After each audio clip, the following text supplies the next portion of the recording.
So I'll tell you one of the funniest stories actually that I've heard from the halls of Congress. You know, in and around the TikTok chat, all these Congress people, senators, and Congress. Like that on you guys So are I idiots.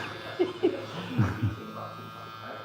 So apparently what happens is one of the senators goes to like one of the people at TikTok and he's like, this app is disgusting. It's making people hate other people and it's anti-American and it's all of this. And then he goes, and look at this. Look at the salacious content that it's showing people. And he pulls up his For You page, right? And he goes, look at the things that it shows you. The children are seeing these images. And then the person from TikTok very kindly had to say, no, I'm sorry, sir. That algorithm is based on what you like looking at. And so all of these titties that you see are an indication of like how you live.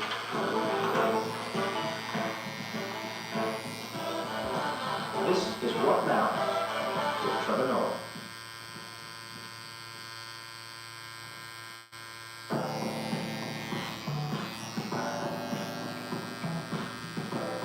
Marquez, welcome to the podcast, man. Thanks for having me. I'll admit, I've been a fan of yours for a very long time. So this is a selfish podcast. This almost has nothing to do with anything except for my love of tech and my love of what you do. If I think about what this conversation would have been, let's say, I don't know, 10 years ago, it would have just been about gadgets. I'd be like, hey, Marquez, well, what do you think of the Galaxy? Which one do you think we should get? What do you think of the HTC? And then maybe like 5 years ago, I would have been like, VR. What do you think? We're going with the Vive? What do you think we're going to do? How do you rate the Oculus? I think that's what it would have been.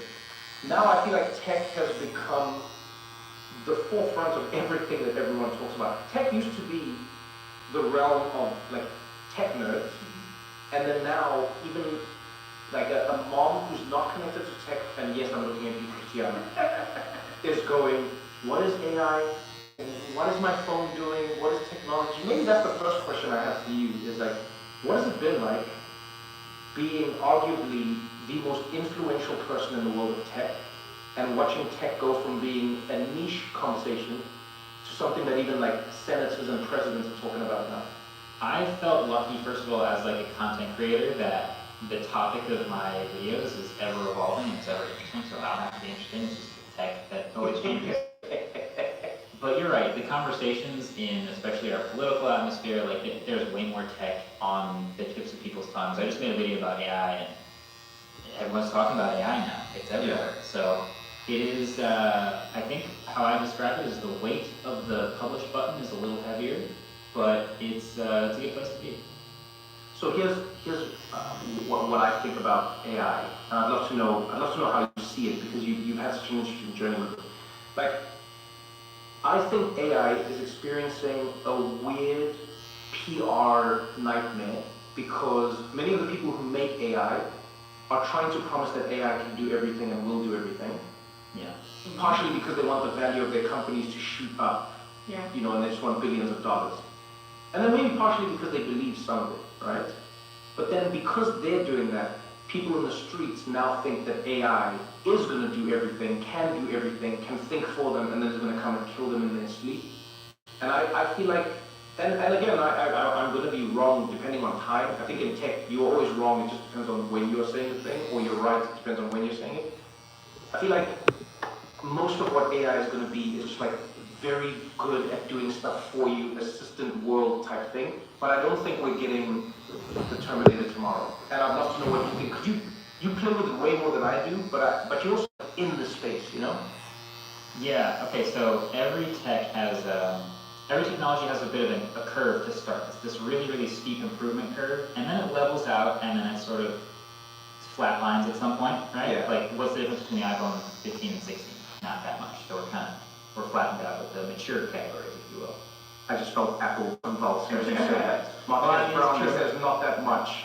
But what's the difference between the first iPhone and the second iPhone? That was like, we've doubled the screen resolution. We've added a camera. Like that. There's huge, huge differences, right? So every tech does this. EVs are going through this right now.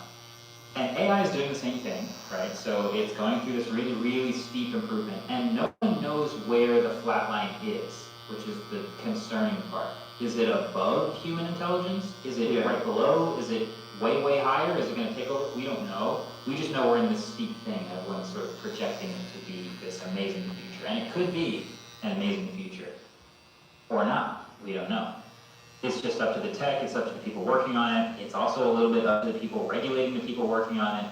But it is in that exciting, interesting, steep phase where everyone pays attention to it. In your like dream scenario, what do you think AI would be able to do for us? Because right now, like, I hate AI.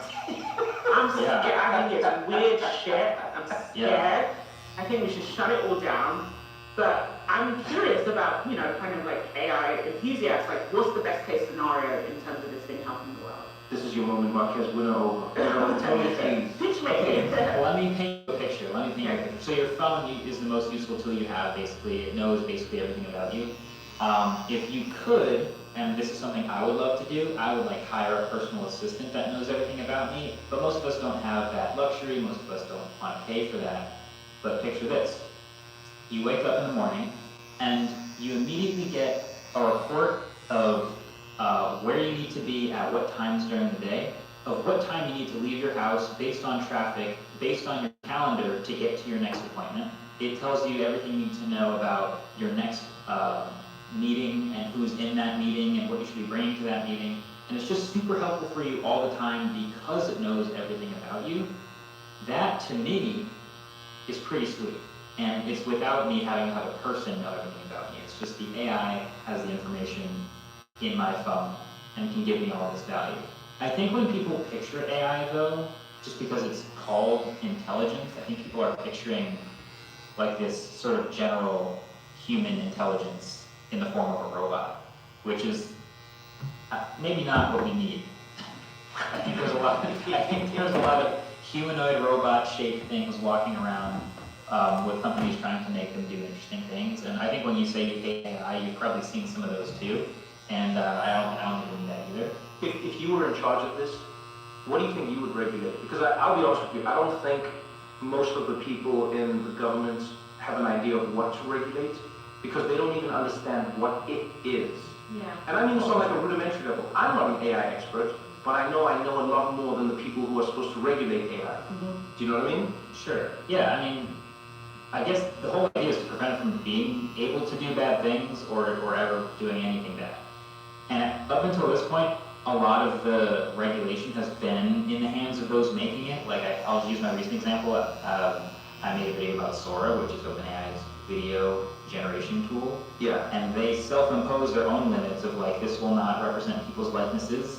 This will not generate anything with, violent acts. It won't do anything with minors. And I think a lot of those very basic, obvious regulations, which is like, okay, this should not be used to harm people, it should not be used to deliberately misinform people.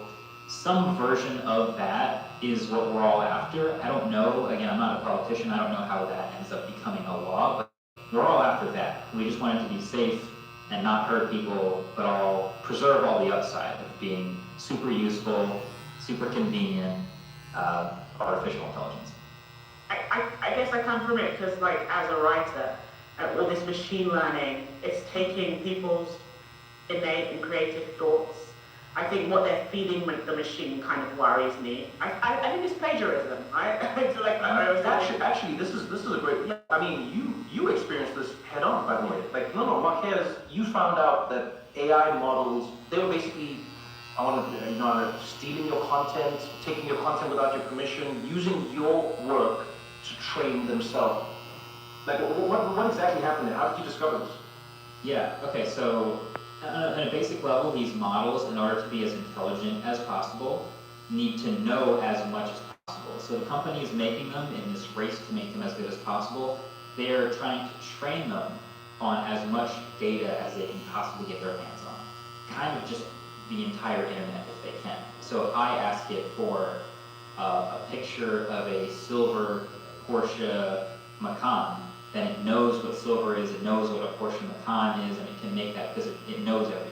Mm-hmm. And it turns out these enormous data sets with billions and billions of data points, a lot of the pieces of data in them are questionably sourced. They'll come from publicly available, but also just YouTube videos taken from creators. They'll just start scraping things from websites that journalists have written, and they didn't really agree for their work to be scraped, but it's in there too.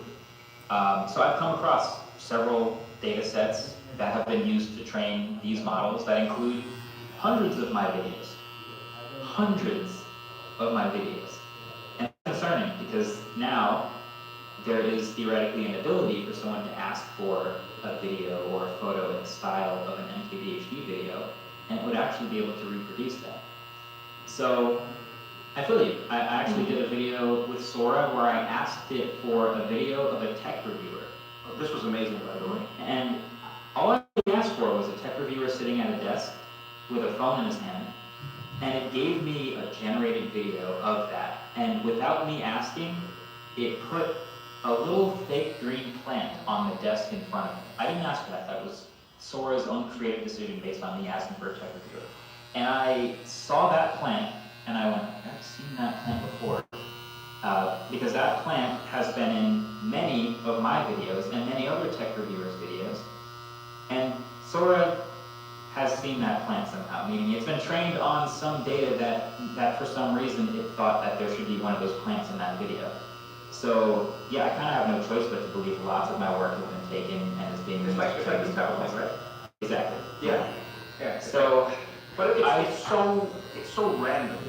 Do you know what I mean? But it's not. No, what I mean is this is not the hallmark of tech reviews. I feel like you're skipping over one of the elephants in the room. You typed in just basic sentence. You said tech reviewer, And right? showed himself. Yeah, but it showed you. Yo, I thought this was amazing. It showed you the black tech reviewer. I know the plant is like specific, Yeah. but I also think the level of like being the Michael Jordan of this shit that you sometimes. Cause you're a humble guy, but I don't know, man. Was there a little part of you that went, huh? Even AI, if you say tech reviewer, it's like, well, I mean, if you want tech reviewer, the definition of tech reviewer is a person who looks like this. A black guy with a plant. Yeah, and I'm saying this. I'm not even saying this for like you know, some people are like, it's a race thing. No, it's not a race thing. It's like because there is almost nobody in the tech game who is black, who is at your level. Yeah. It is only you. But it's crazy that you've dominated the game that much that AI goes, yeah, this has to be. There must have been a little part of you that felt good. Maybe a little bit. I always have to be careful with that because I can never quite fully attribute, like I hear what you're saying. I remember a long time ago, maybe 8, 9, 10 years ago, I went to a conference and there was a little billboard and it was a tech conference and there was a cartoon black character with like this red and black striped shirt, and in my profile picture at the time, they had the same hairstyle as me. It was a cartoon, and it had the same. I was wearing the same striped shirt, and I was like, I think that's me. I don't really know if I can say it's me. I'm like 93% sure it's me. But yeah, you know, I think again, these are models that are like using some form of a statistical mean to find what they end up creating. It's like if the thing that you feed it is common enough, it'll spit it out. So if there is enough videos of me in the training data, then you ask for things with keywords that relate to me, and it'll probably make something that looks like me, and I guess that's what it's supposed to do. Not great. I think it means you killed it. I understand all of the concerns and the privacy but I think there's also a moment of being like, like imagine if the machines do take over, the machines will be like, Markel, you are Markel Brownlee. I mean, that's a pretty cool place to be, I think. It's like when you Google something, you're the first result. You're like, that's good. I guess Exactly. Yeah, depending on what you Google, yeah. Let's talk a little bit about like the world that tech inhabits now. Like you know, like when you started off, I watched that first video that you uploaded. It's a young Marquez, and you're just talking about like the devices that you like, you know, and you have like no great equipment. It's you in I think your bedroom. Alright, welcome to my first video.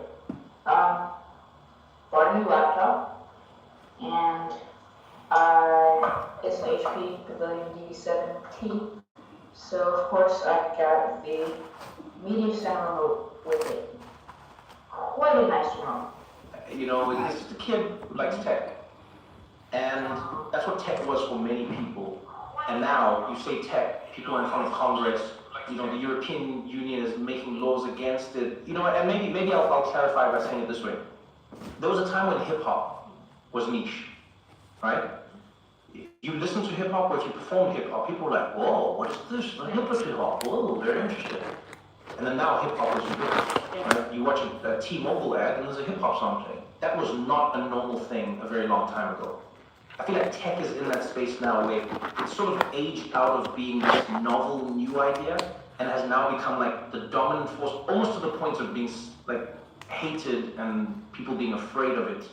When you think of like big tech or the idea of tech, like where do you think we are from your perspective?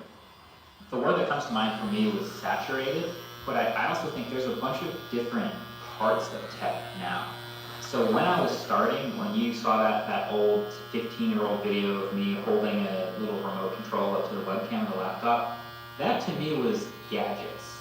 And that's a part of tech, Yeah. but like I've always loved gadgets. I've loved the little knickknacks, little camera stuff, a little accessory to my phone I'm plugging in. Like gadgets have always been, they've always been tech, but that's a part of tech. Yeah. Another part of tech is social networks, right? So we remember the MySpace days, and then suddenly Facebook comes along, and now, oh wait, you can have both a Facebook and an Instagram, and a Snapchat, oh, and a YouTube channel. Like it's this sudden massive thing, and social networks is a part of tech, but they've grown independently. Mm-hmm. Then there's just production too. Like when I started with just that laptop on YouTube, Thanks, I presnam. that was Itu a juga video presnam. for people to click Tadi subscribe. kaya Oh, Paling ini bahaya keren. I Thanks. upload that video today. Ikin What jom. happened to you? What went wrong? Because the barrier for entry is so much higher. Or not the barrier for entry, but the expectations are so much higher in production cameras and on YouTube as well. And I love that too. I'm a video nerd, so I'm about that. So yeah, I guess I divide tech into a bunch of different buckets, and then I have feelings about each of the buckets. Let's talk about machine learning, because I feel like you're uniquely positioned to get into this. Social media, that's a tech that everyone understands and everyone's affected by, and it's properly in the spotlight. Yeah.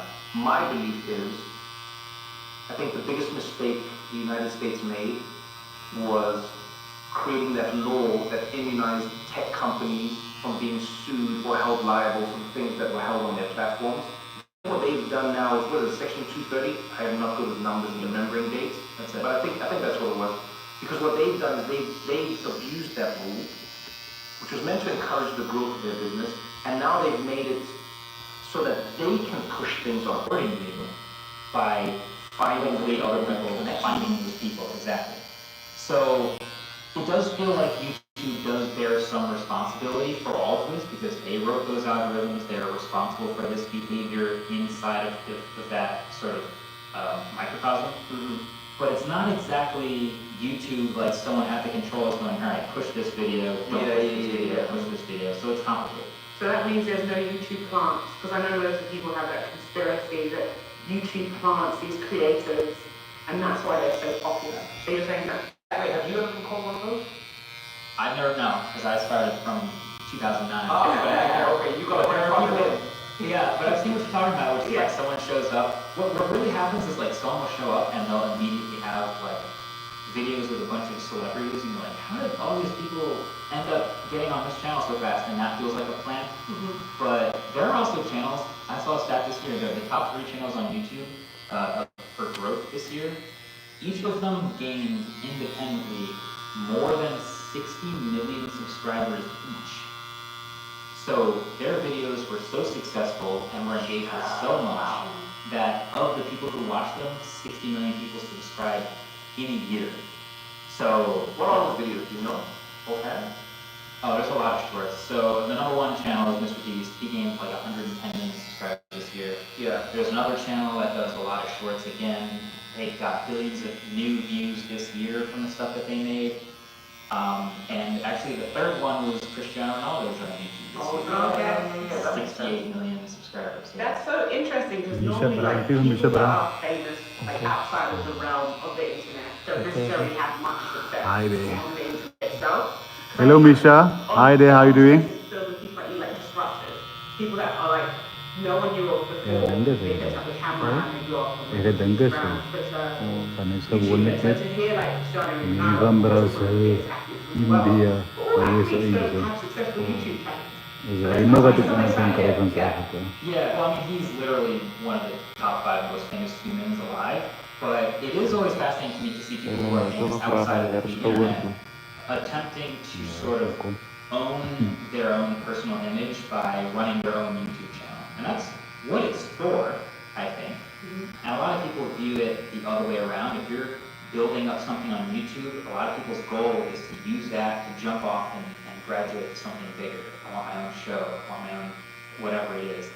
But you have people like Will Smith, who have been a movie star for decades, starting a YouTube channel and like showing their own personality, for example. It's for people really actually willing to put in the time to share their actual personality with people. I actually wonder if that's why some people aren't successful on YouTube, like some, if we call them legacy famous. Because, you know, if you look at celebrities from a bygone era, you know, like the real era of movies and TV and before social media, before any of this, their image was so curated, their image was so insulated that we didn't know them. We thought we knew them, but we didn't know them. Like, I love visiting game companies, like video game companies, right? And then I'll ask them, like, oh, who are you working with? And they're like, oh, we got this new campaign, and they'll say some celebrity. And I go, oh, wow, they game? And they're like, no, they don't game at all.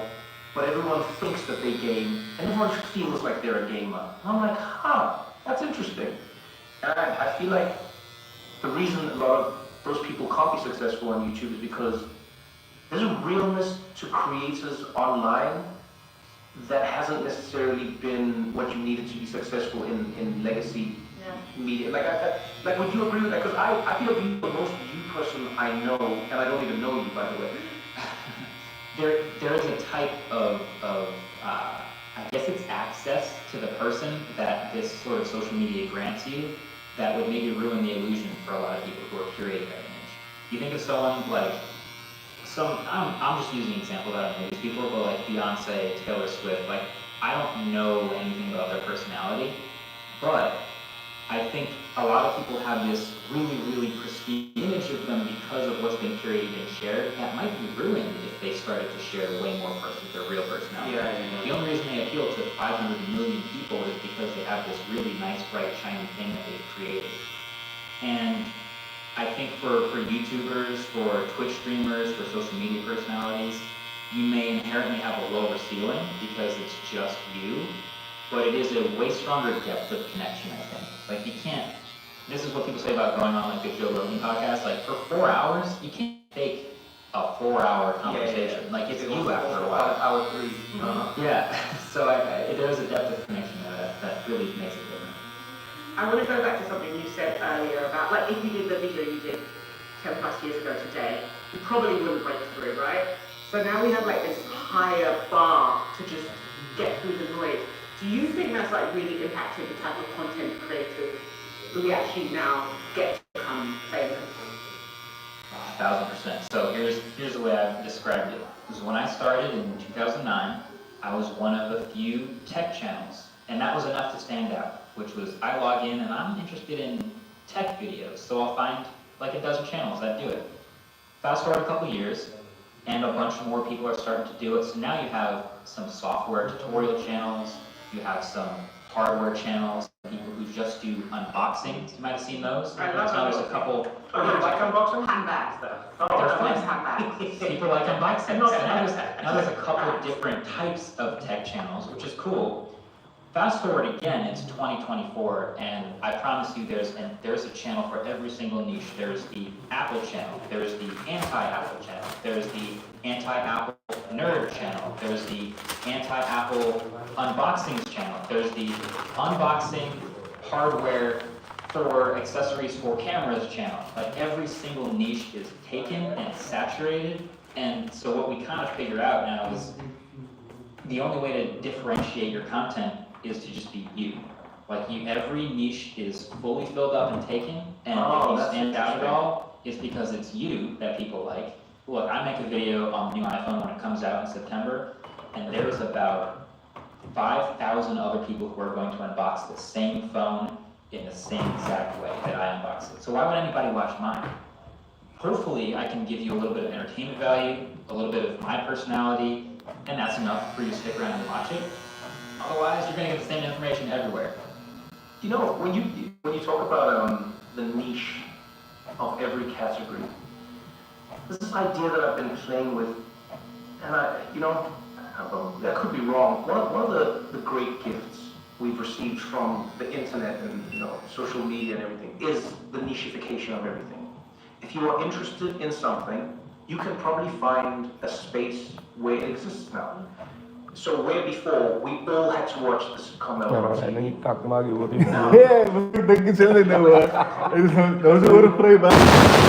Dat is oorvrij baas, wat ik me zou nee, nou ga je denkt nou ga je brand.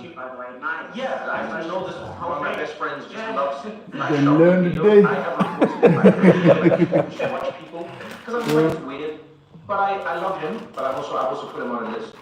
And it's something that we don't realize we've lost because of that. And in a weird way, I feel like you are starting to be part of the solution even in this niche world. And that is, as everything has become niche, we share fewer places where we have a collective reality. Yeah. So now, back in the day, you'd walk into the office or you'd walk into school and you'd go, oh, did you see what happened last night? And we all saw what happened last night. And now you're like, no, what happened? Oh, you watched that video? No, I didn't see that video. Have you watched the series? I haven't watched that series. Have you streamed this? I haven't gotten to it yet. And now we're starting to lose all the things that brought us together. And then the only things that bring us together now are politics and sports. So now the only thing you can talk about is, hey, did you see what happened in Ukraine? Oh yeah, this is going to be a fun conversation. I feel like you're part of the thing that's done that, but then now you are becoming the other part, which I think is very important, and that is everyone watches your videos. And I use everyone loosely, but let me put it this way, Apple watches it. That's the best way to put it.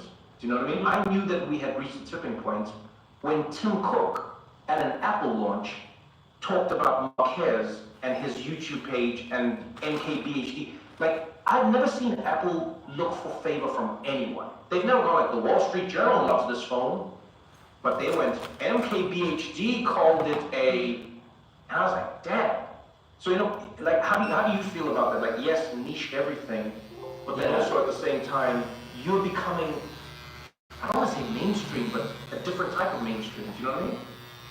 Yeah, okay, two main things come to mind. One, the first thing you were talking about, the audience of one. I'm sure you've heard this filter before, but like, if you fast forward enough in this nichification, like every single person's, did you see that last night, is different. It's a whole bunch of things with one view.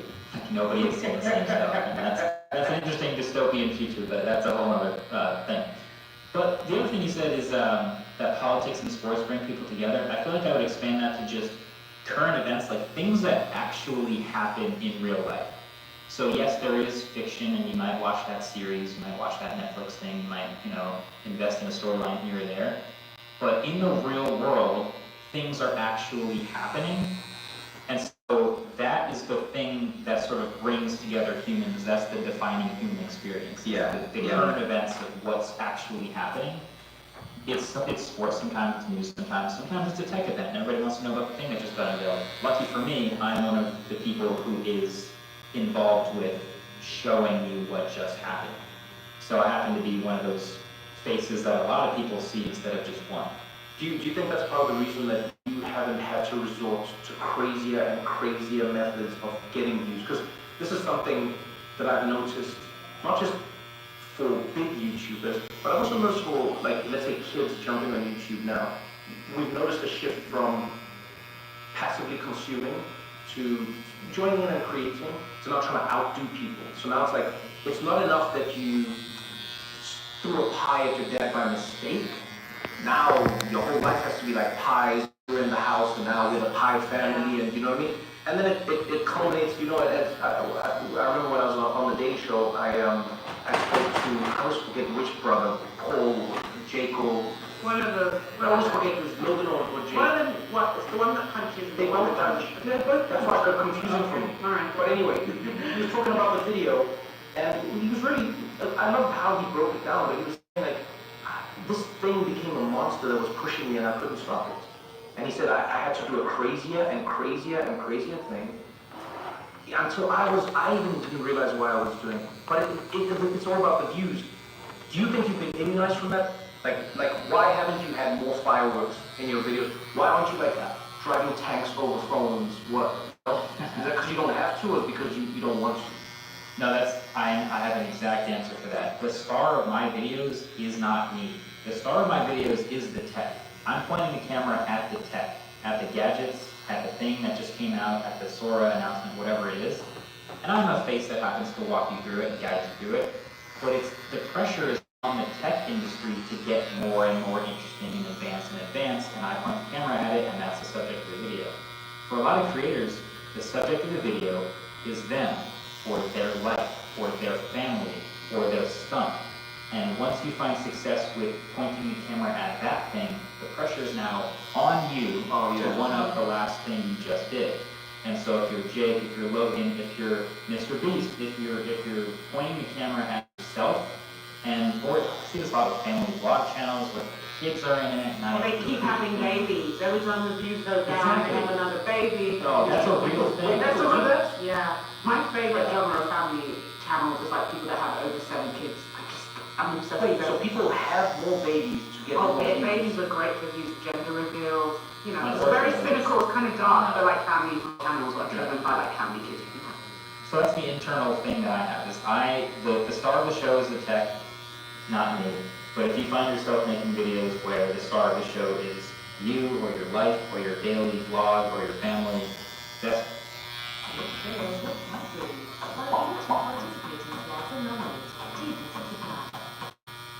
This is me looking after a strip of the slope. This is me feeling free from the discomfort of my grasping. This is me facing the day with skin that feels as good as mine. This is equally trying.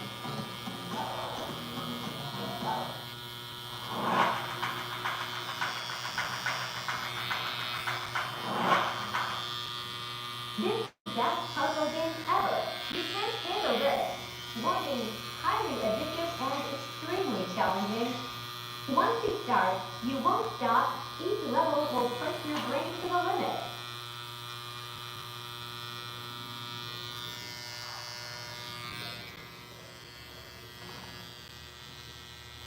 Best believe that has a sort of cap, that has a sort of a ticking time bomb. I hear what you're saying there, and I agree with it. But the one part that sticks out to me is you. So I hear what you're saying, but like I think of like the video that you did about golf or the PGA. I mean I like tech, but I'm not a big golf person. I watched that video because of you. And I think, I know what you mean, I know what you mean about aiming the camera, and you could argue again, oh yes, but Trevor, the tech at the golf was the star and I was just there. But then I'll argue there's some videos of yours now that don't even have the tech, right? So when you were talking about which we gotta get into, by the way, like this man is like an elite athlete. Bucking every trend of tech here, by the way. Right? So when you spoke about that, that's just you. That video didn't get 3 views. It's not like people were like, shut up, we don't talk about your life and frisbees. And people were like, oh man, this is amazing. You're ultimate frisbee, you have the world championships and you're competing at the highest level. And then you won. You came back with a medal and you showed us the medal.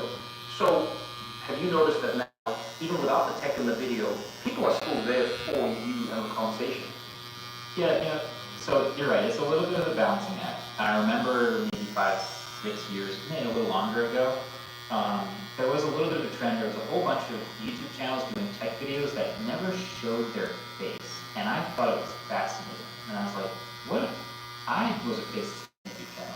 And for a couple months, I was. I stopped showing my face. I was just a voice. Wow.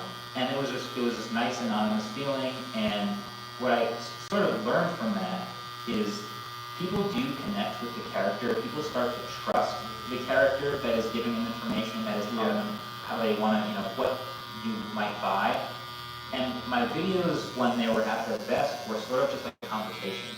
They were like, it would be like me and you, like, what phone do you have now? Which one are you trying to get? Because I think my HTC One was about to die, and I think this new one's not that great, so I should be looking at Samsung. And so while the tech is still what we are talking about in our conversation, you're right, there is an element of, are you good at presenting the tech? Are you good at distilling information and making it digestible to a certain audience? You know who your audience is, can you speak to them? That's a fraction of it, for sure. So maybe it's 70% subject, 30% host. Sure, I'll accept the pat on the back, but I do have a little bit of a little charm going for me, sure. We're going to continue this conversation right after this short break.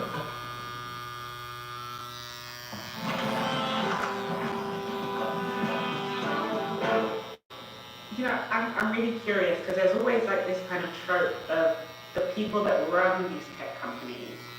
They have minimal tech in their personal lives, and they're very keen that their children have no exposure to tech, right? So there's a story about Steve Jobs and, you know, all these people, they don't let their kids have iPads.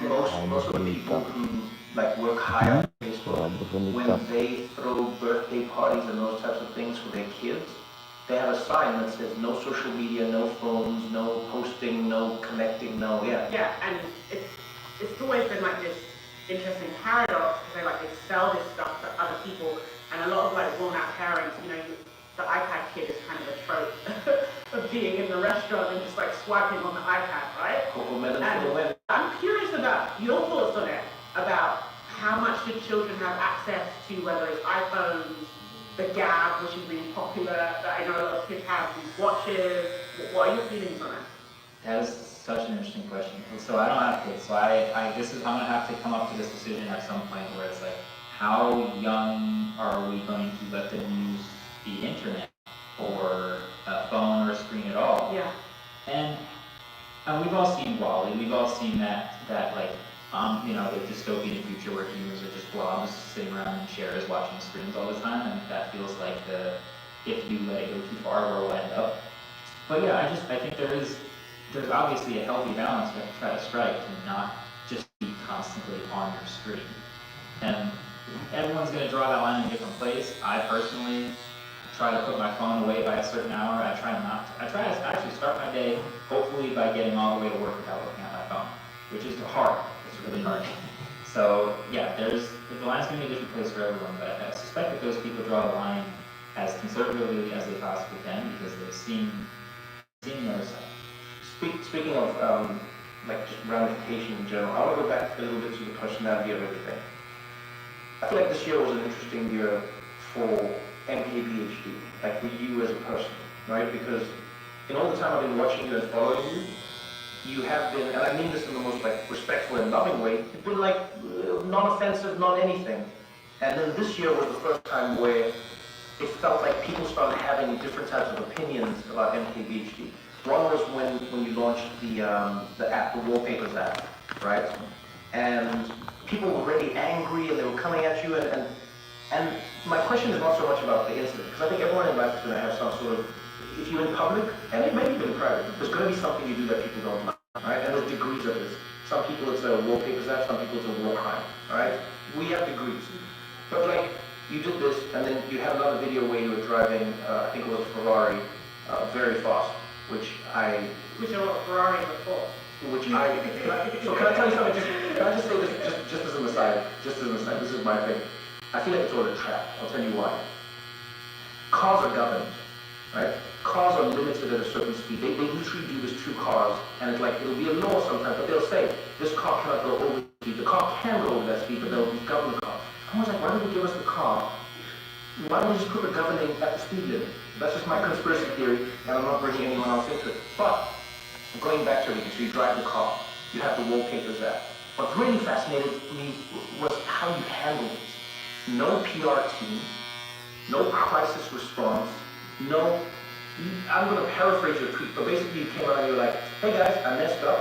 I didn't explain what I was trying to do here.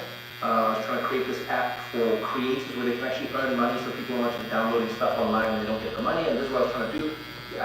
You're right, I messed up with the ads and this thing, and I'm going to figure this out, we're going to tweak it, we'll put it down, we'll change. Yeah, my bad, and you're like, and that was that. And then with the car video as well, you're like, hey, that was a stupid decision. I don't know why I did that, shouldn't have done it, sorry about that, don't do it yourself. But what struck me was how, I don't know if unafraid is the right word. Maybe it's like authentically unafraid you were. Help me understand how you navigate through those moments, because I know personally and I don't speak for everybody, but a lot of people were like, they were really impressed that you just said, hey, this is what happened, and I want to know how you came to that, because you're big enough that you could have a PR company, and you're big enough that you could have a publicist who's like handling that for you. There's, I think, a bit of a misconception about YouTubers now versus a long time ago. I think a long time ago, YouTuber was one person uploading to their channel, and it was just them, and that was it, maybe one or two people. And now everyone more or less understands that it's a job now, and people have teams, and they have like PR, and they have editors, and there's these whole operations. And I think a lot of people forget that there's still people under there. And so I think when I'm sort of talking to my audience, I just want to talk to them as me, like I always have. When it was just me versus when it was my team now, I've always wanted to talk to them as just me. And then the other thing is, I mentioned this earlier, but the weight of the publish button being heavier than ever is actually taking that like really seriously. So a lot of times I'll sort of casually drop a clip in my video or drop something in a video where I think, it'd be cool some people will see this or notice this. And then the next day the video goes up and there's articles about it, there's like news posts about it, and I realize, oh right, this is way more of a big deal than I originally intended. The weight of that button is so heavy, right? So the panels, the wallpaper app, to me that was just like, I figured I would casually drop it in my iPhone review and then people would check it out, and I was like, no, I really should have explained that a little more. And I realized that in public, like failing in public is a thing that we do now, and sort of owning that. And the other one was, putting a clip from an action cam of test driving a Lamborghini. And it's like, oh, it wasn't hard. Yeah, a lot of people, again, there's a ton of articles about it, and half of them are saying things like it was a school zone, even though it was a sign that said one thing that they're kind of just parroting, and there's no context that makes it okay, but I should always know that the weight of the publish button is heavy. Any one thing that I do can feel very casual, but it's also putting it in front of 20 million people. It can feel like an endorsement of something, even if it's just a casual mention. But at the end of the day, I'm a person. I'm gonna continue to screw up in the future and hopefully continue to talk to my audience as me, as a person that makes mistakes and learns from them and hopefully gets better and evolves over time. So that's the goal. So here's my thing. I hope you don't change too much, and I'll tell you why. I say this because it's something I've grappled with. I actually think that there's a fake outrage machine that oftentimes feeds on some real outrage, don't get me wrong. But I think there's like a fake outrage machine that we've encouraged too much, right? And the reason I say the fake outrage part is like, sometimes people can be outraged in a fun way. And I think we should all be allowed to do that as human beings. I do it with you, Christiana. I hope you do it, Marquez, with your friends. Sometimes it's fun to be like, I can't believe they did that. Whatever, great. But I've noticed there's this weird like tail wagging the dog effect that's happening now in life, where the news, and I've watched this happen, right? We get the Daily Show talking about these things. A few people online would say something. And when I say a few, I mean a few hundred, right, would say something online. The news, like as in like mainstream, like let's say CBS and NBC and CNN, they would report on it and they would say, this person taking flack from social media. And then they start posting the things up. Many people commented on how they're putting people in danger. And they put those things up and then they start putting up the post and then they talk about it like it is news. But I'm like, no, you're also making news. It's a very sensitive thing that you're doing. The thing that's bigger online, the news reporting. Yeah, and then there's a part of me that goes, and please don't get me wrong, I'm not like bandwagoning up, I'm not even like trying to gas you up. I go like, yeah, okay, you screwed up. But I just feel like there's like a level of outrage that's not real. It's like disproportionate to what happened. Yeah, like people made it seem like you drove through a playground, is the way I'm saying. Alright?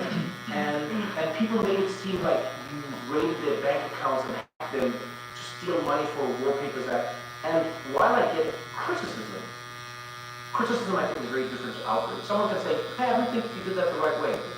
Outrage is when someone goes, this hurt me deeply, Marquez. This Wallpapers app has written, and I'm just like, yo man, is this a real thing? And even in my own life, I've tried my best to be cognizant of those moments when I'm participating in it. But then also, like, as a person putting stuff out, I think it's part of the reason people feel like there's like shackles that they need to break in society now, where they're like, what? No, actually, that person didn't mean that. Marquez wasn't trying to kill anyone. Trevor wasn't trying to, like, incite violence. Cristiano wasn't trying to... That's why I wanted to ask you, because you keep saying that the weight of the published button feels heavy, which is like very grave, I think, for like existing online. Do you miss the days when it wasn't heavy, when you kind of, it was a creative space where you could explore and talk about the things you love without being afraid of like this outrage machine? Yeah, you were a tech or the reviewer. rollout of a product that you were excited about, or, you know, being silly. Do you miss when you're just like, I would publish because I like this shit, and I want people to be into what I'm into, or what I don't like, you know? It is a privilege to have that sort of pressure. Like back in the day, I was just publishing whatever. I would make a video that was literally one take. I would do a 90-second video, and as soon as I hit stop recording and the file appeared on my desktop, I would upload that video. It was that easy, right? And that was fun, and that was the good old days, and there was a casualness about it, and it was fun. But a lot of what we're able to do, a lot of like the PGA Tour pulling back the curtain and going, yeah, we would love to show you all the tech that goes into a broadcast, and we would love for you to share with your audience. That comes with also the downside of the coin, which is everyone with like binoculars on everything you ever do. So yeah, a part of me does miss the old days of that a little bit, but I do feel like treating it with respect. Like, the only reason we get to do these cool things is because a lot of people care a lot about what we say. So I'm willing to accept that. How do you find the balance, though? Because here's the loop I sometimes think about. People love you because you're genuine. A genuine person comes with complexity. You and I talk about this all the time. You'll say a thing, and then I'll be like, no way, and I fight with you, but we're friends. Yeah. And I'll say a thing that will do the same thing to you. But we know that we are people in our full complexity. How do you find that balance between saying, this is me, this is what I feel, or this is how I was going to say it, with I want to get invited to the PGA? Because I think sometimes there's this weird little tipping point if we're not careful where we start to lose a little bit of what got us there in the first place. Yeah, the source of it. I'd love to know, how do you keep your source? Like, how do you make sure that you're still you and manage the weight of the publish button? Yeah, I think a lot of people said things like, oh, if you're not really a tech, then how do you evaluate tech? Like, if you're not coding, then how do you review an app? What I found is I feel like I'm basically a professional user. I use tech, and I'm just going to show you the truth. I'm going to show you how it actually went. I'm going to tell you what actually happened. I'm going to share with you what I actually saw. And as long as I'm delivering that truth, I don't really worry about too much else. It might be a little harsh in the way I say it. It might be a little bit light in the way I say it. And you may take issue with one or the other. But, I'll do a shout out to a couple months ago I reviewed the Humane AI pin and the Rapid Apollo 1. Oh, yeah. And I had a lot of negative things to say about Willem, moet nog hebben. They just didn't work. They were bad. You're still being nice. Ik heb aan niks gedaan. Ik kom eens uit de Willem, Wat gaan we doen? Ik probeer van... Willem, I just hope, look, this is the worst product I've ever used. Saya mesti leren ya. Coba apa kan Bio? At the bottom, it was that, and I showed all that stuff. Tuh. When I spoke Thank you, to waardeer het. you were too harsh on them, or you Yeah, bye. said, you were too mean in these ways that you said it. I can accept that, but what I'll always fall back on was I wrong? Did I say anything incorrect? I showed you all the stuff, right? So I don't really worry too much about trying to make everyone happy or trying to nuance my way into wording things. And get divided to the things. Like, but you know what? If you value the truth, I'm here for that, and all the other stuff is sort of shit to the side. One of the reviews that touched me personally was, and again, this is one of those where you got both the credit and the criticism unfairly, is when you were reviewing the Fisker, right? So I remember I drove a Karma way back in the day. I always loved electric cars and the idea of them. And I drove one back in the day. It was the greatest idea, some of the worst execution. But I love the idea, and I think if you love tech, you actually love not necessarily the thing working, but the idea behind it. I think you're the same. I love it when, like the Apple Vision Pro, I hated that people slammed it as opposed to going like, wow, Apple's trying something new. Yeah. And you got like, that was an interesting level as well, where they were like, Marquez, not only are you slating these products, you have now ended a company and you've put people out of their jobs. Like in those moments, do you laugh, do you sigh, how do you even process that? Because it's one thing if, it's like a wallpapers app. It's another thing when people think that you and your comments are shutting down a company that makes cars. Yeah, so all I can say to those is, as long as I'm still telling the truth, which is the anchor of all of this, all I did was accelerate what was already happening. If it was me saying something about the car that took the company from S tier to shutting down, then I was probably lying, no? Like, if this company was doing amazing things with an amazing product and everybody loved it, I would probably find the reasons why people loved it, and pretty good chance I would like it too. And if I hated it, there would be some reason why. So me coming along, telling the truth about a product, and then people going, bad product. Well, if it was a bad product, it was going to happen sooner or later anyway. Yeah. By the way, fun fact, I drove the Karma as well years ago. I never even made a video about it because I didn't have enough things to say about it. So that one kind of slipped by, and so it was this Fisker that happened to do a video.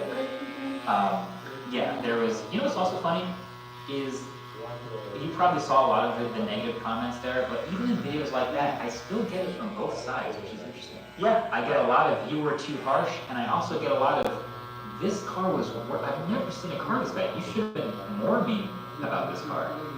And I think if you see both sides, if you're probably somewhere in the middle with the truth, you're doing something good.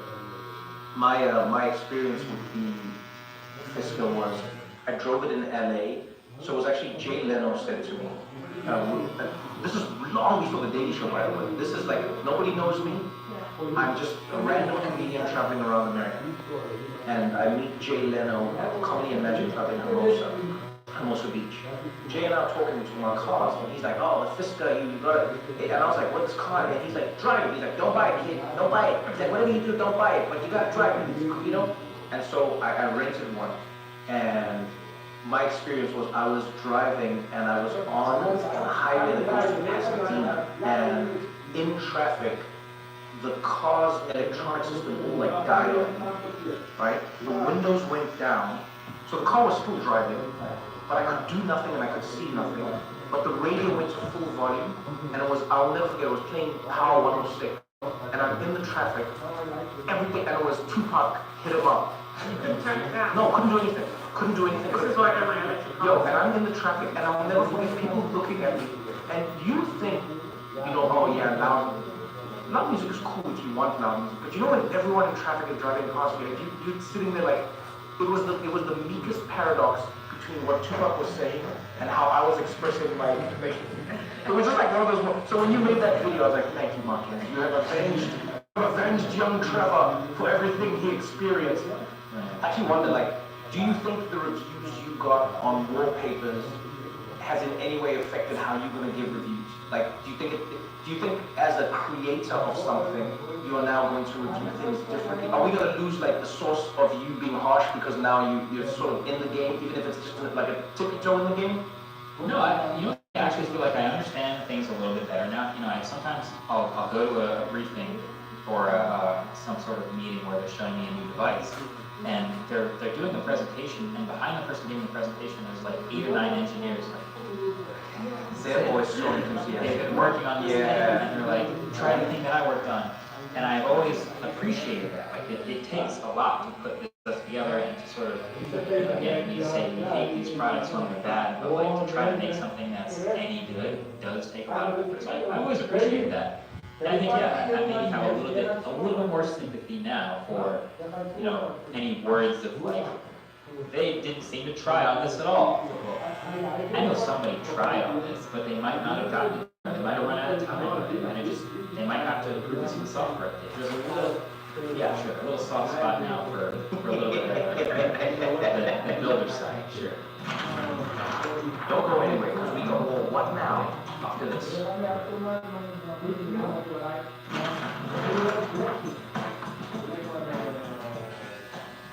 The thing I want to talk to you before we go is what I've been calling with my friends the shitification of everything. I mean it in every field. I mean it in politics. And politics has become shitified in a way where like it's so broken that people don't like it, but it's supposed to be for the people, right? You know, you feel like this with like products. Tech is one of those areas where I don't want to sound like a grumpy old man, but I feel like we're living in an age of shitification. You know, so you talk about the rabbit, you talk about the humane. I pre-ordered and bought both of them. I love gadgets and I love tech. When I look at the amount of tech that comes out now that isn't ready, I'm like, how are you going to sell something to somebody and then tell them after they've purchased it that they have to wait for the thing to work? I'm just like, because you can't do that the other way, right? I can't go to the store and buy the phone and be like, hey, I know the money I gave you right now is monopoly money, but in a few months it's going to update into real dollars, and then you can use it. Oh, what I hate is the printers that you have to subscribe to for them to print. Yeah, that's the shitification of it. Like everything has become a service now. Scammy and weird. And It's the like, shitification of everything, right? And even like a company like Apple that's been above it for a long time. Like I want Apple's phone to work, right? I want the iPhone to work. But like they were like Apple Intelligence, and then the phone comes out, there's no intelligence. And then they like, and now the next update, and there's still like not the intelligence. I'm like, wait. So you held a launch telling us what it was going to be. It wasn't. You then released a phone where all the billboards were advertising the features of that phone. It wasn't, right? You told us what the phone can do. It cannot. At what point do we go, this is a scam? I wonder, like, you live in so much more tech than most of us do. I wonder if you, A, experienced the same, if you think there's something there, and then B, what you think is driving it, maybe even just through the lens of tech and everything you've seen. Totally. Okay, so I think with most reasonable things, there's two sides of every coin, right? And we are both mostly experiencing it on the consumer side. So we are trying to spend our money on something that is hopefully good. And there are lots of things you can buy that are fine, and you don't really think twice about it. It's like, I just bought these headphones, they're $90. They showed up on Amazon, they were fine, I plugged it in, whatever, great. I'm not gonna remember that. And then every once in a while there's a couple that really suck and you have a really strong reaction to that. As a consumer, we feel validated in that. I can't. Up to US $50,000 credit line. Enjoy flexible payment terms. Factory direct sourcing. Free up cash flow.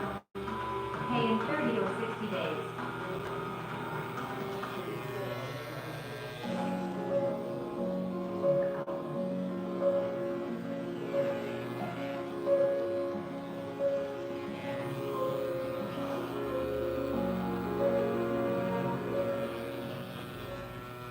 I can't believe you're advertising this thing is going to be good and it doesn't even exist yet. This seems horrible.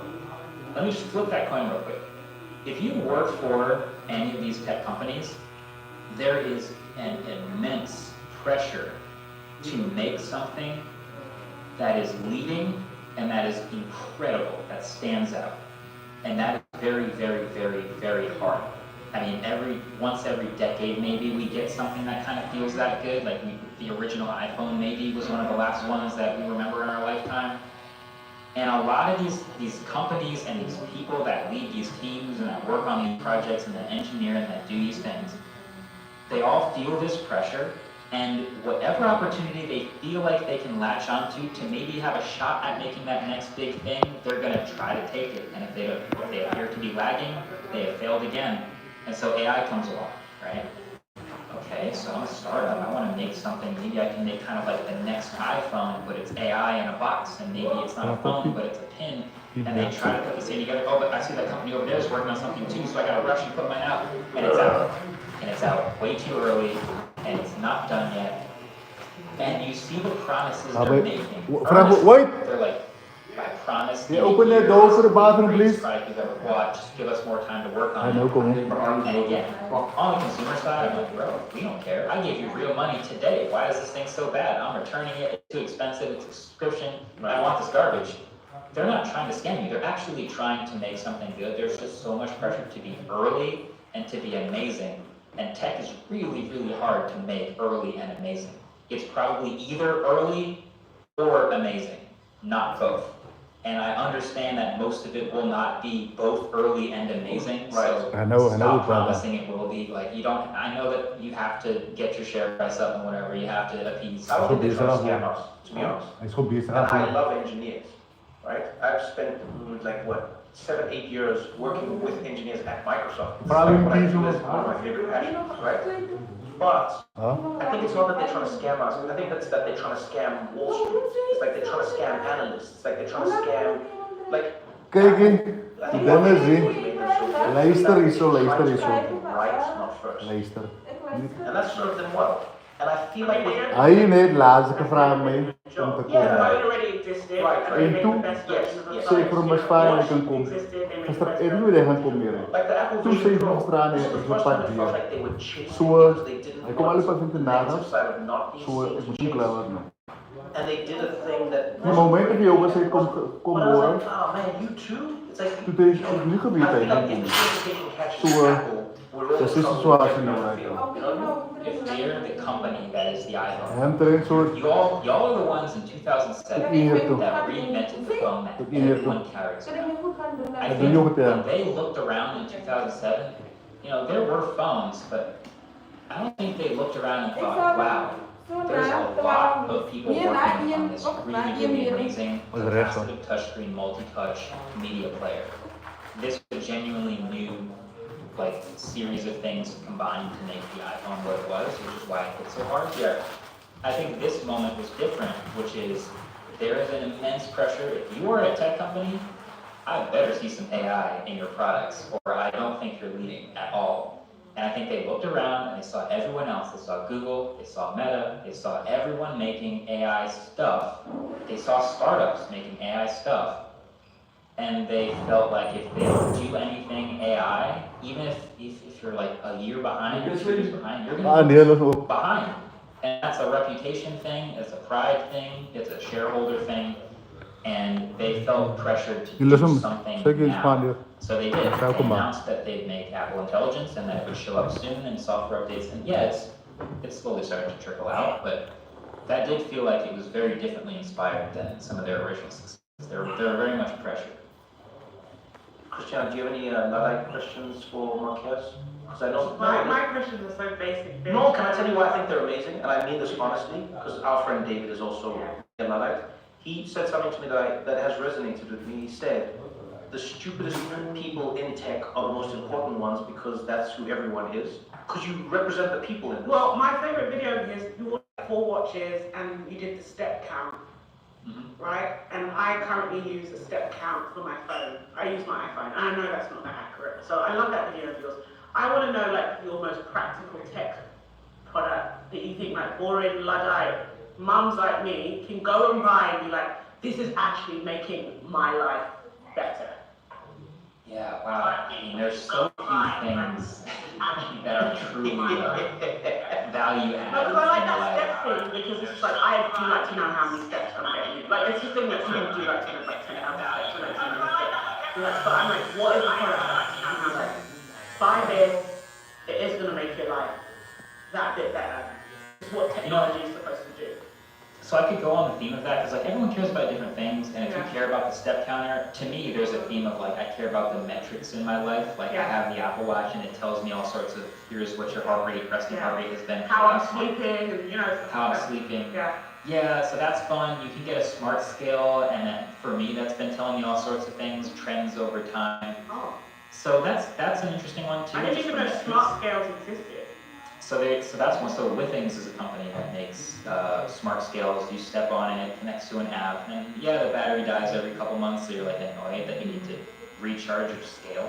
I started taking creatine a month ago, so I'm like tracking how it's affecting my weight. It's like actually informative, so that's kind of cool. Wait, why'd you stop taking creatine? Because I have a bunch of teammates who have been taking it for years, and they're like, "How have you not started trying it?" Like I'm. Yeah, but I'm willing to but try. you won. Oh yeah, no, see here's the thing about winning is everyone's at your throat now. You gotta get better. Someone else is gonna find a way to get better than you. Man, you see, you're caught up in the game now, Marcus. This is what I'm talking about. I've been You caught up. won, doing things the way you did it, and now you're so worried about losing your spot at the top that you're gonna release AI Marquez before it's ready. What is it about, it's ultimate frisbee, right? Ultimate Frisbee, Yeah. I'm working on a video, I gotta explain it, because it's always Okay, complicated. great. Then don't spoil it here. Then don't spoil Yeah. it here. We'll all look out for that. The last thing I have to ask you, because I know my brother and his friends and a whole bunch of people would kill me if I didn't, is if you were talking to a young Marquez today who wants to get into the game, because back in the day people would want to get into like the TV game. Before that people wanted to get into the radio game or whatever.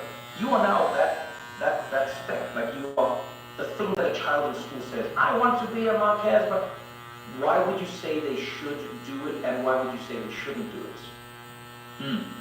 I would say being a social media person as a career is very similar to being a professional athlete.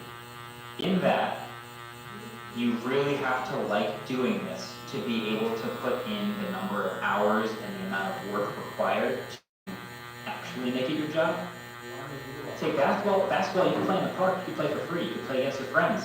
But if I want to be a professional basketball player, there's some level of, first of all, luck, but dedication, hard work that goes into hopefully getting you over to the next level to actually be able to make it your job. And it's very competitive even while it is your job. And so think about, before you start, if this is something that you actually like doing enough to be able to put those hours in. Because people see the final result, but are you willing to put in those hours? How long does it take you to make a video just so people, because again, some people watch the video and they're like, well, I watched the video and it was 15 minutes. It took you 15 minutes. Yeah, exactly. Yeah, maybe, so we're working on a smartphone awards video right now, which is going to be a 30-minute video when it comes out, but it's going to take a week to edit this video. A lot of them take a week to write before they take a week to edit. We just had a call today of a video we're planning that should hopefully come out around May, so 4 to 6 months. So it depends on the video, but they don't take no time. I'll put it that way. Okay, so that's why you shouldn't, and why should you?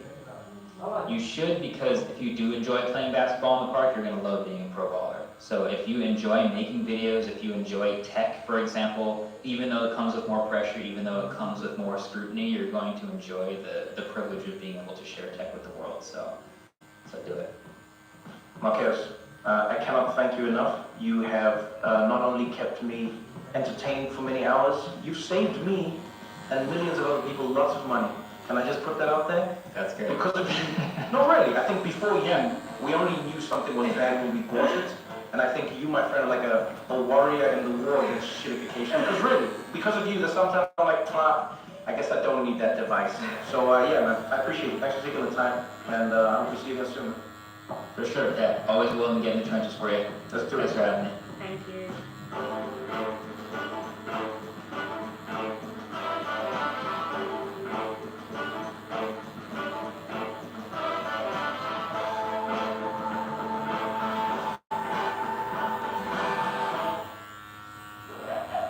Liars! You're all liars! What's going on? What are you doing? You're the boss of Temet. You're scammers. You said if people download the Temet app, they could get a tablet for $1 grand. Why can't I get it? But the promotion is real. Where did you download that? Does it matter? It's important. If you want to get your gift, you have to click on this video now to download a tablet. Wow, I got it. Must be counterfeit product, isn't it? No, this tablet is equipped with the latest Android operating system and has an 8-core processor, allowing you to multitask seamlessly. It has a 10.1-inch full HD touchscreen, ideal for watching videos or taking photos. Temu is running a huge promotion on electronics these days. That's why we can offer you such incredible discounts. Quantity is limited, so download Temu right now and get yours before it runs out.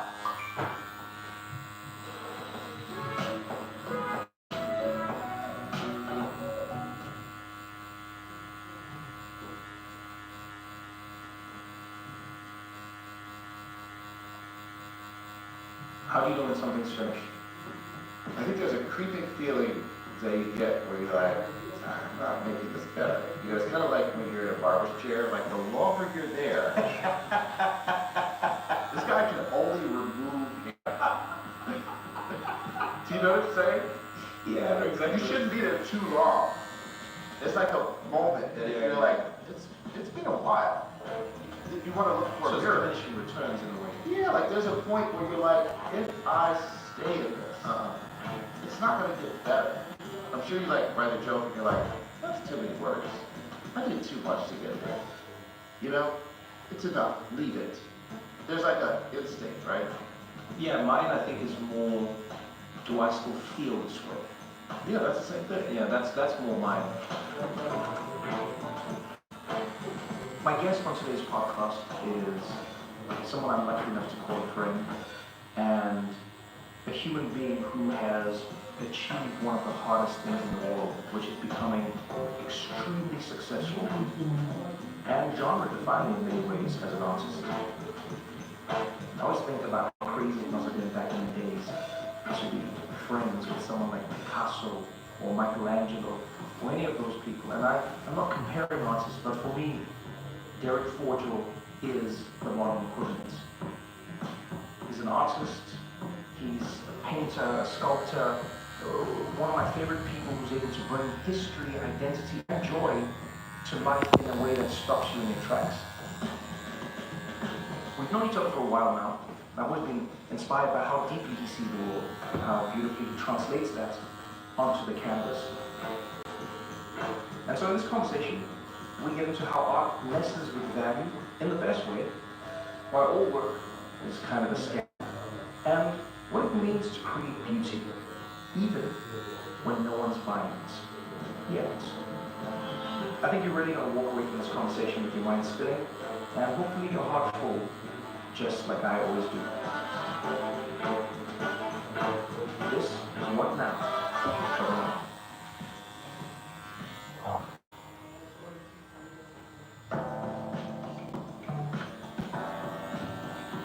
Imagine nog hij is in Christ, bro. Alright. Imagine nog St. Christopher nog. How are you going to go get block nose St. Christopher. doing a podcast? Waar is ik klaar, bro? Ik maak beats nog eens zo. Ja, Rias is neer, wat maar weer terug, kom je. Ja, guys. Je bord is aan die branden. Dat is toch lekker werk, hoor. That's how you speak. Yeah, I have a very different voice than what I have today. Yeah. Say chest pain. Similar, but I know you're nasally today. But you say you're not sick. Well, I can't be sick. I'm in America. Let me tell you, I worked at the Daily Show. I was in the office for 8 years. I hosted for 7 years. Yeah. No one ever admitted being sick. The entire time. No one. But wouldn't you say that's also like entertainment culture? Like nobody wants to and first of all, you're the boss. To each other, Yeah. do they admit it? Oh, that's a good question, actually. I'm just saying. I never considered my position of No, you don't. Because you're such a man of the people. You just don't. Actually, really never considered that. Yeah, you don't. No, you know what also is? It's because in South Africa, we don't really have that. What? Like, oh, the culture of. Yeah, like I think in America more than most places, maybe in Europe actually, to a certain extent, the hierarchy in an office space is respected in a different way. Oh, it's true. So It's true. managers don't realize that duties move differently when they step into them. Not at all. Yeah, but I would argue in most parts of at least South Africa, I know for sure. Yeah, there's like a boss and a manager, but a lot of the time that person just came from where you were. Right? So there's a certain level of familiarity. Yeah, it's true. I mean, even in Ghana, I mean, there's this wonderful thing you observe right away where the boss and his subordinate, they hold hands, like same sex. Yeah. And it's a way of like, let me have a chat with you. And that's totally normal to hold hands. In fact, by the time we leave, my brother and I hold hands while we're walking around. See, you're trying not to smile. Because you've been. I'm not trying. Yeah. I'm smiling. Your smile is gross. Yeah, right? The whole thing. This is, it's completely normal. No, okay, I'll tell you why I was smiling. Right. Because I was thinking, because I'll start by saying this. I'm not ignorant to the idea of men holding You hands. know this, yeah. Because in South Africa, same thing. So depending on where you were from, people would hold hands. I remember in the Middle East, men hold pinky fingers. I don't know what they do in Ghana. Now They I'm hold trying full not to hands. smile, but yeah. No, they hold pinky fingers. It's quite normal. You like lock pinkies. Two friends, men, It's and sweet. you walk hand in hand. It's just a pinky that's. Yeah, you see, everyone thinks one part of it is weird. Yeah. What I found weird in that situation is there's something almost more threatening Yeah. in your boss recording area and giving me the hand. Hey, Leah, hold my hand. Let me talk to you for a second. That is scary. The idea that somebody's going to berate me or chastise me Right. while holding my hand It's true. It could be threatening. But this is the trauma I think I have from being a kid. The worst beating you would get before your parent was holding on to you. Oh, yeah, because you can't run. Yeah, you can't run. You know about this. I haven't talked about this in years. Talked about what? Big B. Like affectionately. Like it's well, we're speaking about it affectionately. Oh yeah, like it's just normal. Yeah. We joke about the object with which I was. I mean, I didn't want to. What's the craziest object you got hit with? The craziest object is probably skillets and pots. Oh, in the okay. kitchen. Because it's the kitchen. Thrown or hit? Both, man. Okay. I mean, it was me though. I have 2 brothers. They were great.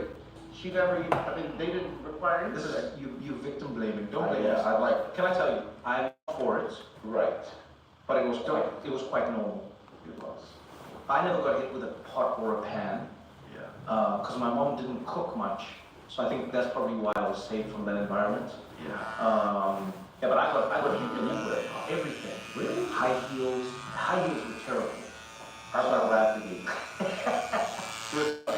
High heels. Very few belts, I guess, because my mom didn't really wear belts. Thought about this too. Yeah, I mean, I think, okay, I'll tell you why. So now that I am at an age where I think my mom accepts that I'm an adult, and I feel like I'm an adult, You're the same plane with her. Yeah. It's both the flesh. I've now decided to like open up the statute of limitations and say to her, yo, lady, what are you doing? Did you try something to see if she was ready? Because you have to. I think every few years I probably said something to her. You have to go with that. Yeah, like maybe in my 20s, maybe in my 20s I said to her, oh man, the beating is just too good. And the way she reacted was, you want another one? That's my mom. Right. What were your parents from? Both my parents are from Ghana. You first generation, huh? First generation, same tribe. So both of my parents are Ashanti. So, you know, we say Ashanti, but now we say Ashanti, but Yes. 100%. So I remember my dad telling me I don't know, I must have been in kindergarten. Yeah. I'm going to tell you something. He sat me down and said, if the entire Ashanti kingdom perishes tomorrow, but you're alive, then the Ashanti kingdom lives. And that's the way he explained where we were from and what it meant to be part of the tribe. That the entire kingdom lives in you. And mind you, I've been back in Tennessee having this conversation with kindergarten. But that was like the early framing of like what's it up love, you know. Sounds like the opening of a Black Panther movie. It really does. The trilogy. The scene opens up, young Derek, little black kid in Tennessee. That's right, 100%. Camera comes into like the little house, the house on the street. Yeah, that's the little house. it was a little apartment A actually. little apartment, yeah, even better. All love apartments. Should we start with the Superheroes love apartments. It has to be an apartment. Apartments are better than houses for superheroes. But it has to start with the kid being bullied, being called after police protection. Were you call that? Were you not? I was in Africa. Who's gonna call me that? This is enough awkward. Who was gonna say to me? That was I'm weird. sure you're African. I'm like, yeah, we're all African. What do you mean? So it's true. Wait, you got called African Greek? Totally. It's a thing.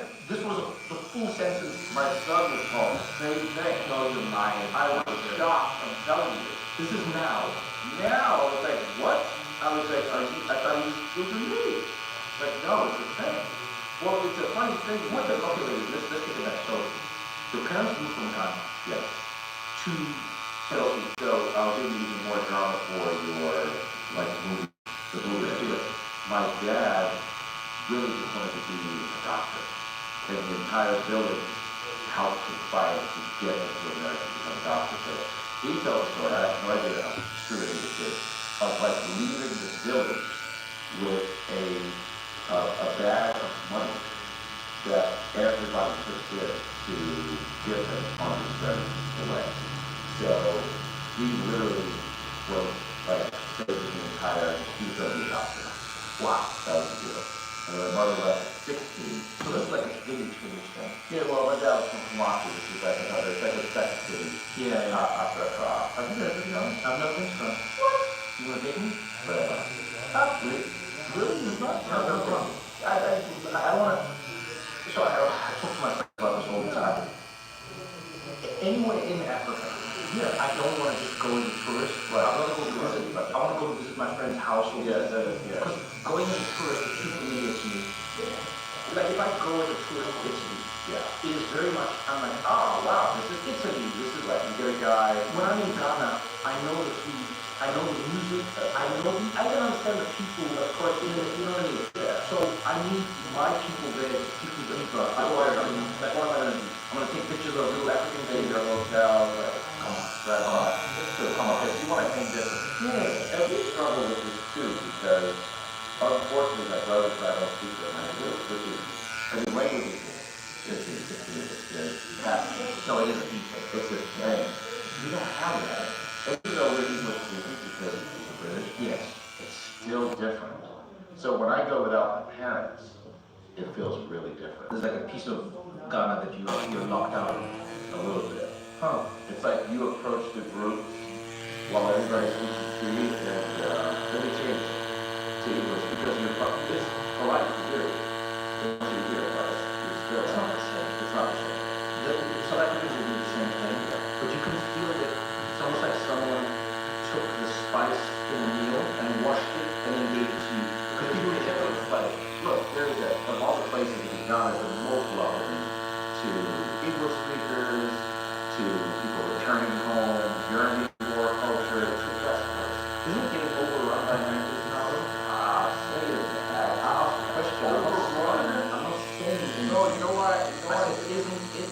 There's a question mark at the No, I won't say that. The kid that was called African Booty Scratcher. Yeah.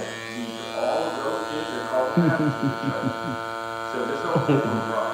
We need more to go back. Like, so you say no, it's not. I'd say no. Okay. I'm saying no. I know, but I also know what you said. Like, I say one thing with my eyes, and another with my mouth.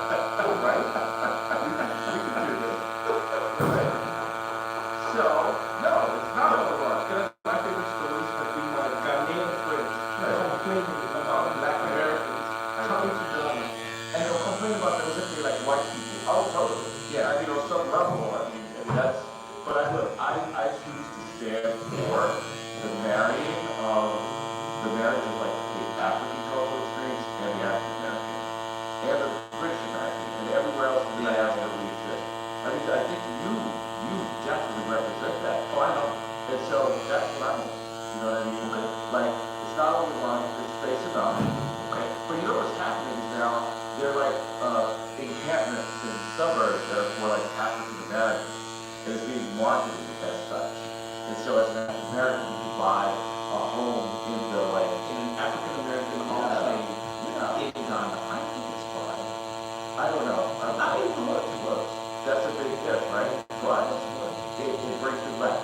We have to take it to slave back. Because have you ever listened? That's a sentence that's never. Look at what you deal with it. That's a. Let me watch you deal I with don't that. feel like there's ever been a time when that sentence has ended well, but you have to experience Why? Because, first of all, I didn't know that we had the government, so I'm even more convicted about it. I've been to slave costumes, but I just know why this one in particular. Okay, well, I think there's a moment, well, at least for me, where you go to the door of no return, and it's in all the castles. Oftentimes it'd be like a fort, the fort underneath. That's right. They bring them in, and there's a little area where they're going to that fort, and that's the area of no return. That's right. Oh, papa. What I was in Zanzibar. Yep, Very similar. So, first of all, in the East African slave trade was different, just as brutal, but I think the dynamics are different East-West, but there's always that moment in the castle where you stand between where you were and where you're going. And for me, when I stand there, I get it. I get the whole dynamic. I can understand that. Maar no, zeg je moet niet to defend. No. Nee. You know, parts of Of Europe the where andere, ja. I get it. Dus zo doen. Like we all came through that door. And I don't know that there's another physical location that's Ja, dat is het trouwens. Niet die klom moet black hebben. people's in the world. Wat is er bewoord? Not true. You know, praten na, zei het. Hier zo, mensen kunnen delen. It's a Oh, wel, connection of druk maar die. I'll be honest. Dat is om mijn nachterste Ik heb moest gedacht, nee man, zei ik. Maar, ze is anders dan ook. Ja, nee, goed. Yeah, that's done. Right. I know there's other things to deal with, but I'm like, that's done. You know, because I could also be here, but not as a tourist. But you feel that in your Ja, life. zet het af. Yeah, it's just like, Four or five. and then there's another side of me that's like, yeah, this is, it's heavy. The point is, I've never taken a picture there. And not because I judge people who do take pictures there, I just, there is something, it's like a sacred site. There's a keyword. I go, do I take a picture of doing here? They're telling you, how do I pose? Do I smile? I see them all. I see the smiles, I see the fist, I see the somber, The somber. I see the somber. Yeah, but then I get it, because those are all the feelings that people have. But let's go back to your dad, because I want to understand this journey of Derek, because I know you. This is the thing I love about doing podcasts with people I know, is I realize how many things I don't know about them.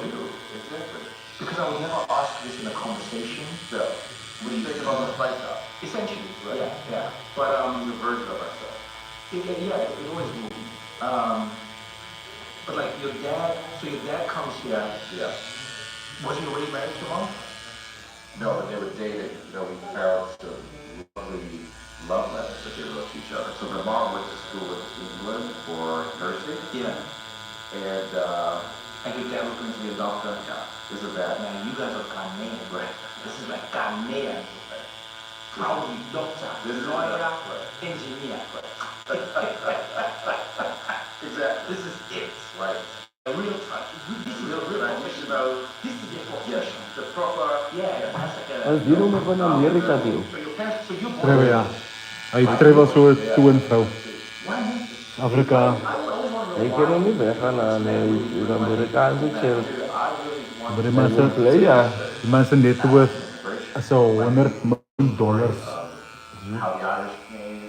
Niet rand, dollars. Dan moet je hij times hoeveel is het nou? 18, 19 rand.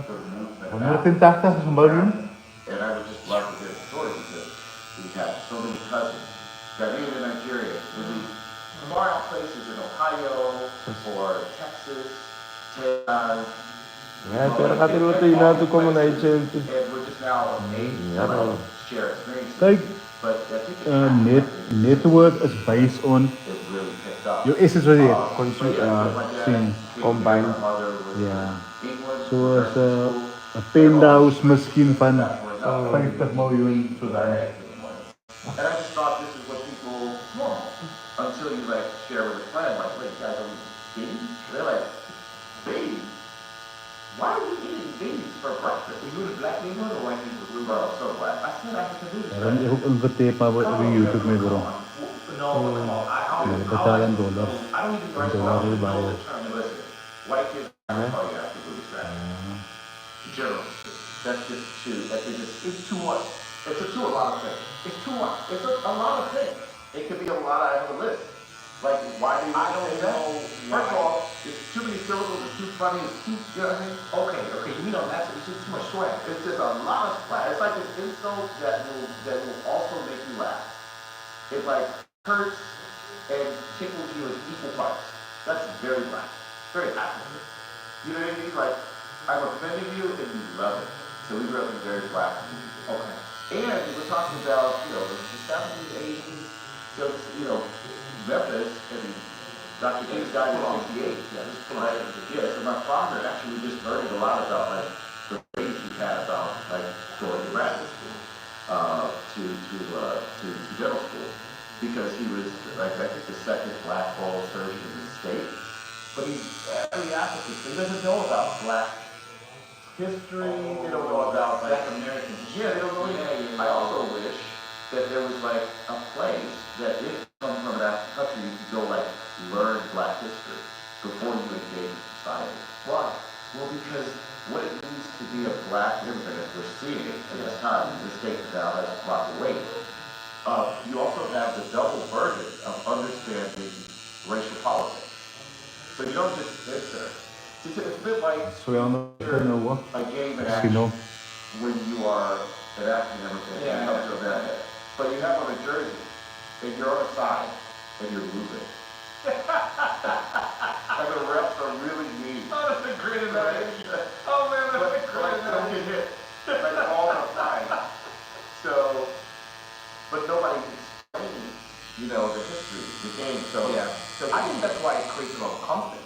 yeah. So I remember the first time I discovered this, I was doing comedy shows. This was like way back, way back, long before dating show, long before. Oh wow. Okay. So I was doing Yeah, I don't know, stand-up I- shows at colleges Maar around. je hebt mij morgen branden in de moeder. Yeah, yeah. And then one day I got booked. I forget where this university was, but I got booked by the African Student Council. The African Student Union. Yeah. Right, Yeah. African Yeah. Student Union. Yes. So I get booked by them. Right. And so I get to the campus, and I asked mistakenly, I said, I'm looking for the African American Student Union.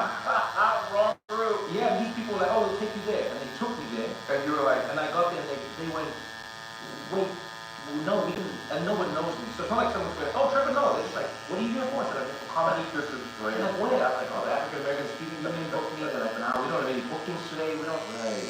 It goes wrong. Goes out for my managers. Oh, this is great. Finally get back. Go, no, you're at the wrong place. It's the African Student Union. So they come and pick me up. And when we're in the car going across campus, I go, what am I missing here? Right. Yeah. And then they tell me, oh, there used to be one union, which was The black called union. the Black Student Union. That's right. And they said there was so much friction between the non-American black students. Do you see my And heart? then I can see it already. Yeah. I can see I'm triggering you. Yeah. When I hear that, I hear the tragedy of it in a few ways.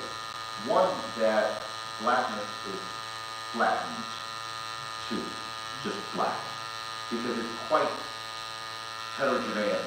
There's a lot of mix inside of it. We know this. Yeah. Even as a West African and a South African, the world is different. So it's kind of absurd to fit it all in the first place in black. So that's one tragic thing. The other is the splintering that happens, and then the potential tensions that arise, which are not always the case. Everybody's kind of happy to have their own place. But it never absolves you from the unfortunate necessity that you must advocate collectively. Yes, because you are oppressed collectively. So the splintering is comfortable for entertainment, for culture, so long as you can reunite when it's time to advocate. That doesn't always happen. Yeah, So that's the tragedy, I feel, right? One is already flattened in the first place, but also it splinters the collective action. it also creates a type of resentment I found. So for instance, I would meet African immigrants who would speak about African Americans. Just they would be like, why don't they? They're like Republicans. They're like the white people. Yeah, That works. if we're honest. We're worse because They don't they're want to. entitled. They don't want to work. Yeah. Let me tell you something about Black Americans. They don't want to work. They don't want to school. They love to do crime. They love to do crime. They love to do crime. Let me tell you something. They're not African American. They're just American. I don't know why they put African. They when they are dressing their pants, some of them are falling. You're like, wow, this is like full on. Dude, I have relatives like this. That's why I love the idea of having a school. Yes. Because what happens to a lot of Africans, and I'm sure you've seen it too, a lot of those Africans come with like the respectability politics. Yes. One day they come up against the brunt Yes. of American racism in some way, shape, or form. Yeah, right. And they shake it forever. Forever. I mean, I have also that point. I have an uncle, Uncle Manny Delcat, and it wasn't until his later years that he talked about. He lived in Minnesota, Lisa, my cousin Lisa. He raised there, and he talked about like being used because he realized that I wasn't anchored. So he came in the '60s, had success as a corporate guy. He was a token. And I don't want to reduce his life. I mean, he was a hard-working man. But he, in his later years, looking back now with an understanding of identity, he said, oh man, they used me. You know, like I think I was part of this game, and it really is. If you're talking about those moments, sometimes it happens later. I hope, Trevor, that we're in a different world now where social media is cool. Like you see Nigerian weddings, you show like kids. If you're 6, 7, 8 in today's world, Afrobeats, there's all this cultural export. It's just like a different time, and I think maybe I don't want to be polyheaded, but I just think it's different. I've noticed more kids growing up today are comfortable with their culture in ways that kids weren't before. Totally. Like I know all of my Asian friends growing up Yes. they were ashamed of, especially the Indian, don't open your lunchbox. Yeah, we all have that. Yeah. Yes. And now on TikTok, people are like, where do I find the best egusi? Where do I find the best jollof rice? Where do I find, you know what I mean? Yeah, it's not even just a pride, but there's almost, I don't know, man, there's character that comes with it now. It's not just comes, it's cool. It is cool. I think that's a very important distinction. Comfort happened some while back. Now cool is definitely the thing. Yeah. Like to be African and to live in America, I think it's cool. When I grew up, it was kind of like, we would say to our black parents, like, yeah, kind of, after which, yeah. Bro, I'm really African, like, trust me. Say something. I was like that kind of like shit down. And now that we're older, we realize that they also just that splintering, they didn't want to happen. And then there was also this like envious thing. Yes. Because they're like, dude, we don't know where we came from. Like, we don't know our origins. Yeah. When we got old enough, they talked about that. And I was like, oh, that was like hard envy. Like it was, they admired it on some level. And they were also envious of it. And I also appreciated differently what it means to go back to the town of my mother's mother. That is like that's, we are matrilineal. But to know that is to like locate your lineage. Mm-hmm. That's part of the slow violence that happened in America. Yeah, I'll often say, we talk about slavery as being one of the most heinous things that happened in history, and it is. Yeah. But I don't think we speak enough about how cruel it was to not just steal the people from their place, but steal a place from their people. Oh, there you go. You know That's what what I mean? happened on the other side. Because they robbed people. I think of it for myself. Yep. Yep. There were moments when the world was slowly around. You want to label you, not label you. Sure. No matter what it is. Right. If I wasn't agree, I go, you can take everything away from me. You can even take my citizenship from my country. Yeah. I'm not South African anymore. But you know what? My Xhosa lineage, Yes. I can paint it for you. I can paint it for you, and I can show you each That's right. little, like, you know what I mean, Yes. which name took Yes. us where and how. Exactly. Do you get what I'm saying? Yes. And I think that thing, Yes. we Right. take for granted how beautiful it is. Yes. Yes. To know why you do what you do. Yes. Because it comes from a long story that was told before we. We're going to continue this conversation right after this short break.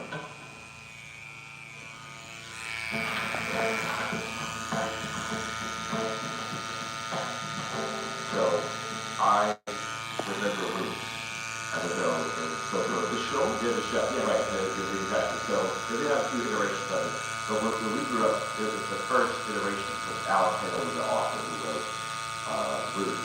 And it was, I think, for a long time, the most watched miniseries, black, white, American household was obsessed with Ruth. Yeah. And it created a narrative for African Americans that explains their roots in this very detailed, multi-generational story. The old African who was given as a young man, I think it was the old African. And so Kute was in the lexicon, in the whole thing. And then years later, we found out that some of the details of that story were fabricated, that Alex Haley wrote. And so it wasn't all true. When it came out, it was like, this is all true. This is factual, and and that was part of the strength of it. And then years later, we found out that some of it wasn't true, and it didn't matter because people needed a story. I think it also doesn't matter because stories aren't true. Exactly. history is itself a fabrication. I love the bit about nations and anthems. You know, it's all. And so, I mean, I love both sides of that. That I knew it when it was factual, and then when it was something was falsified, and it didn't matter. The power of story didn't change. How do you think that informs your art? Because when I think of your art, I think of you as a storyteller. Yeah. And not in like a highfalutin way, by the way. Like let's preface all of it by saying this. Yes, Derek's audio is easily considered by many, especially who like know what they're talking about. You're considered a luminary of the art world. No, you really are, and it's not easy to get to the place that you've gotten to, like in the art world. It's also, let's be honest, 5 times harder to get there as a black man, like randomly, like a black person. Yeah, but I think less so in the NBA. Let's put it that way. Oh, Trevor, you say some of the wildest things. What are you talking about? And it's totally appropriate. I'm saying there are some areas that are still way harder to get into as a black person. Give me one more. What do you mean? Like, just another one. Like, so we have the NBA. You want to go into music. If you're a black man walking into music, no one's going like, I don't know. I don't know about that. That wasn't made up. No. But the art world. You're right. This is true. The art world is the most gatekeeping that has ever existed in the history of gatekeeping. That's fair. So what I want to, the reason I want to Waarom? with that is because Ik kan nou, your art holds dit a ook, special zelf place ook, in the dit doen dus story speciaal. of the Horen wou niet, dat is zoals het deel samen. African Ik moet die Randy ingekomen mee, en Randy moest een wat oud is opgewerkt om die size op te kan kopen. what you just said was En ze kan de machines zien. En hij luisterde, hij zei de artwork is the most keep it industry zingen. En het is waar, overal bro. Ik bedoel, je gaat zo'n goede artists krijgen buiten wat oil paintings kan doen. Maar nooit zal je die artist paintwerk voor een miljoen rand verkopen. Verstaan je? Exactly. Over die resources om het te kan aanverkopen voor een miljoen rand. Maar nou, ja, ze is een banana geweest, mijn bro. Vastgemaakt is aan duct. Weet je voor hoeveel $1,000,000? Het is een gewone banana. Duct. En de keer was miljoenen. Dat is $800 miljoen geweest. Ze zei ja. Toen had hij bij banana afgegeten. Zie, zeker goed ermee bro. Dan krijg je mensen er erg aan te krijgen, draai. Yo. If you're offended, then I got proof what authority you got. If you're offended, it's only good. It's very true. But I mean, even publicly, right? I just think sometimes with you, and I understand why you do. I actually think it's a very African thing. En ons het actually, ik, een baie Suid-Afrikaner, actually, een titel, die koop met gekomen, die een koelie man moet eerst een titel supplyen, hoe ze ook maken. Zodat ons kan iets krijgen naar de winter. Maar die bij koelie bedrag geweest, mijn bro. Ons zou nog steeds de boeren aardig verleggen doen stukken. Wat hulle require van jou, nee, is het volgende, wat ridiculous is.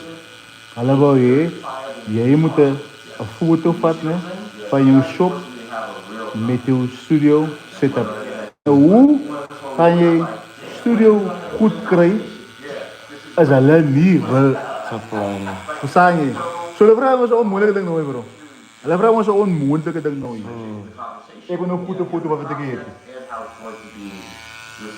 Bisa kalau mereka takut. Ja, dan heel erg type. En nou, ik denk hoe breder internet geraakt het, groter te groeien. Smartphones spelen een grote rol als het baie gatekeeping weer geval. Even zoals in de muziekindustrie ook. Zij hoeven weer iemand te kennen om iets te maken. Je koopt je mic op table of een ding, je hoort een cementerrep op. Ik zie ze. Koop je een mic in je laptop, dan record ze. His health, his mental health, the way he saw the world, what he was going through. Then let's see you about Picasso. I've never heard anyone talk about Picasso and just be like, yeah, Picasso was a painter. No one will tell you about his journeys and his travels to Africa and the way he saw women and the love, the love he informed him and how his heart was broken. There is no one. Ja, die echt wat. There are none of them. Echt Where their story is not part of their art. Right? And it's never seen Lang klaar zo. as an excuse. It's never seen as Er weer een klaarmaken. something that Er weer is een a klaarmaken. blemish on their work in any way. Moment, dan voor het beginnen te doen, zelf. To your point, Nee, ja, black ja. artists. The art world wants your story, but not like the Hou je. rough, not the messy part. Yeah, not the messy part. Right. I mean, this idea of a stereotype threat, which I came across 20 years ago. There's a guy